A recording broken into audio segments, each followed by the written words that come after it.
Morning, brothers and sisters. My name is Philip Gill. I'm an elder in the Restored Branch of Jesus Christ. Just before we go into the lesson, I'd like to just point out that you can follow us on restoredbranch.com, also at info@restoredbranch, also on Twitter, Facebook and YouTube under Restored Branch. Now today I'd like to talk to you about the pioneer children. We hear a lot in the scriptures, certainly in the Doctrine and Covenants of the Book of Mormon, about how difficult it was for the pioneers. When I'm talking about pioneers, I'm talking about all those that left the east coast of America to go west to Illinois, Nauvoo, Kirtland, etc. And we sometimes overlook the children. There obviously were many children, and although they would have been encouraged to study the gospel just like their adult parents, they would also have had many times when they had to occupy themselves. Now, they didn't have laptops, they didn't have computers, they didn't have TV, they didn't have radio. Many of them didn't have books. When I say that, they didn't have access to a library. These were people who were going from small town to small town. Their first priority was to put up shelter, maybe a schoolhouse, not to build a library. So many of them only really had games that had been passed down from one generation to another. We know from Joseph's own journals that he played with his children as often as he could. We also know from the history of the day some of the games played by children of the period. Some games like hide and seek are still played today, alongside baseball, jumping the rope and tag. The reasons for many games is rooted in pioneer schooling. Most schools had no purpose-built room or building. Most were in tents or at the back of covered wagons.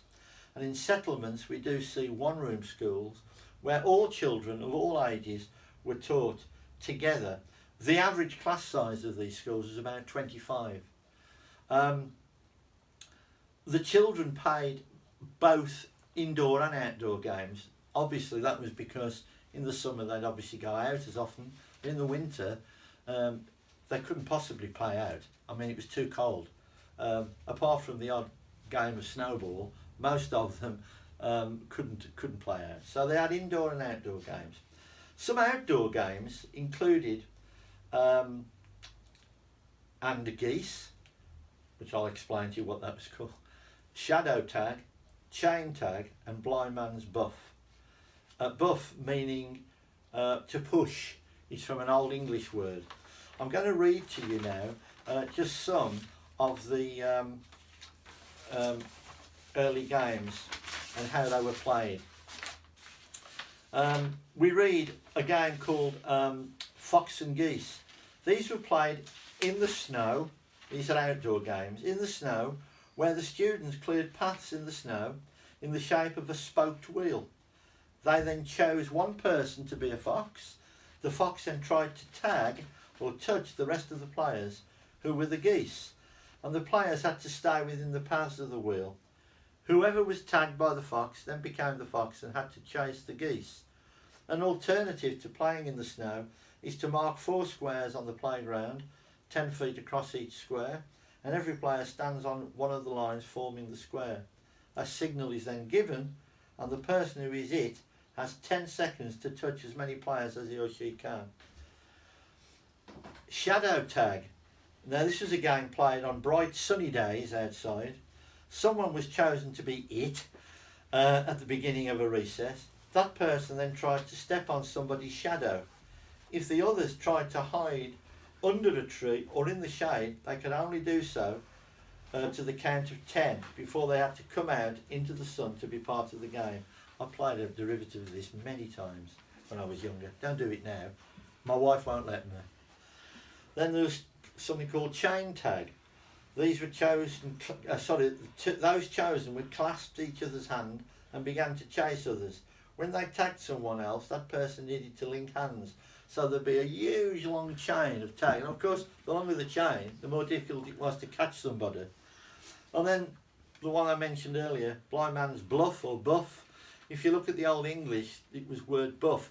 Buff just means to push somebody.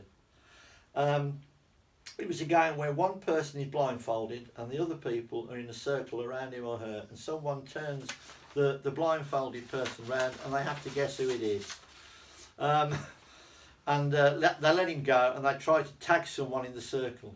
Whoever gets tagged becomes the next blindfolded person. And then there's things called Dare Base, which was a game where there were two teams. Each team chose an area that was their home base, and sometimes it was around the flagpole or some other place chosen on the playground. Players who would dare would try to run round the home base of the other team. If they were caught, the team that caught them could choose a player from the other team to be on their team. And then of course you got games like marbles, which I've played and my children have played, and is as old as the hills. I think the first game of marbles was probably played in Egypt. They found small marble games in the tombs of the pharaohs. And then inside games. Inside games. Well, these are that numerous. It's almost impossible to mention them all. You've got things like ducks fly. Some of these I'd never heard of before, but I suppose they had to be inventive. If you think they came from a culture where they had no telly, hardly any books, not that some of them couldn't read, but I mean, when you're travelling in the wilderness, travelling from one township to another, you didn't want to carry a load of heavy books. And the last priority, as I've said before, in a township when you got there was to build a library. You wanted to build a cabin or a tent. So basically you've got ducks fly. Players face the leader who tells the other duck what to do. They are to copy the leader.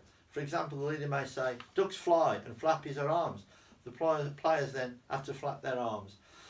There's other derivatives of this, so like Simon Says, which most people would have played. Then there's a game called Jack Straws, which is a game similar to pick up sticks. Sticks of straw, or very thin sticks, were used. The straws were then placed in a pile shaped like haystacks or tents, coming to a point at the top and spread out at the bottom, and each player took a turn pulling a straw. And then there's who has the button. The player forms a circle and the person who is it leaves or closes her eyes while the others pass a button or another object around the circle. One person hides the object behind his or her back. All the other players then put their hands behind their backs, and when you open your eyes you have to guess who's got the button. And then, although these do come under games, according to my research, they used to play mental arithmetic. I wouldn't think that would go down very well as a game in our world, but there are things like spelling bees and mathematical bees. But basically it was a great way for students to learn their maths. All the problems given by the teacher to the students had to be figured out in their heads. So it was purely mental arithmetic. I think I'd have failed at that one. And then there was 20 questions, which has been in a television show made of that. It was a game where one person thinks of a person's place or thing, and the other player tried to guess who or what it is by asking only yes or no questions. Yes or no questions that only have a yes or no answer. And then there were things like Taboo, was similar to Cupid's Coming, except the letter chosen to begin every word in Cupid's Coming now had to be avoided at all costs.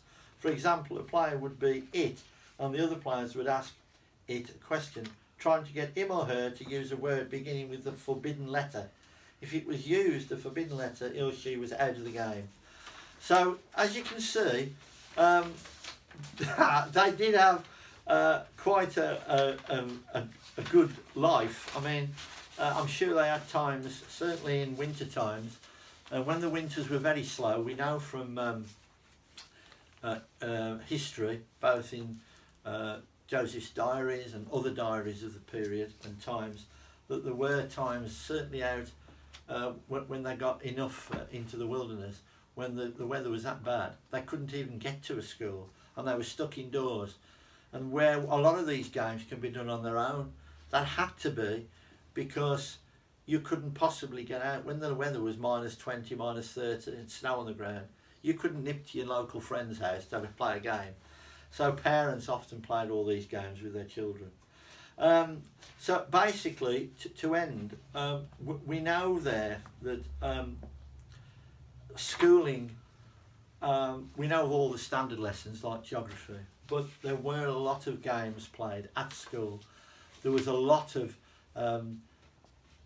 school games played after school before they went home. They'd have 20 minutes at the end of school day before play with their friends and then disperse back to their homes. And it was a hard life. These kids often went home and worked for another couple of 3 hours at home, doing chores, helping in the fields.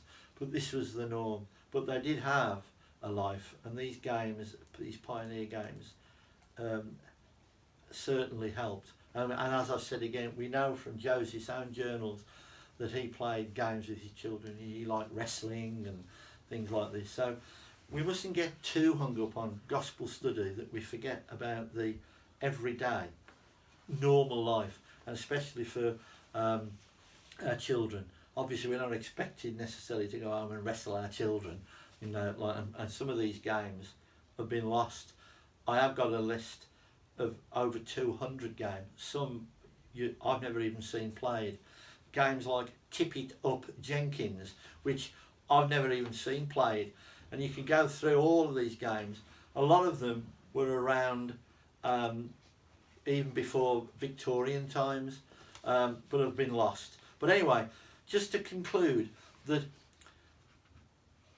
we mustn't forget, when we read the scriptures, even the Book of Mormon, when we read the Book of Mormon and how difficult it was going across the sea to the Promised Land, we read very little about the children. But just believe me, there's been games played by children going far back, even before Egyptian times. They did have to occupy them, and they did. And our modern pioneers, the Mormon pioneers, weren't any different. Their children were occupied, they went to school, they played games, and we mustn't forget that. So, in conclusion, can I just say that please put time aside to play with your children, your grandchildren, your aunt, your cousins, your whatever. Or remember the little ones, because if we invest in the little ones, that is the best investment you can make. Better than stocks, better than shares, better than gold in the bank. Invest in your children, not only spiritually, but temporally. And I leave these words with you in the name of Jesus Christ. Amen.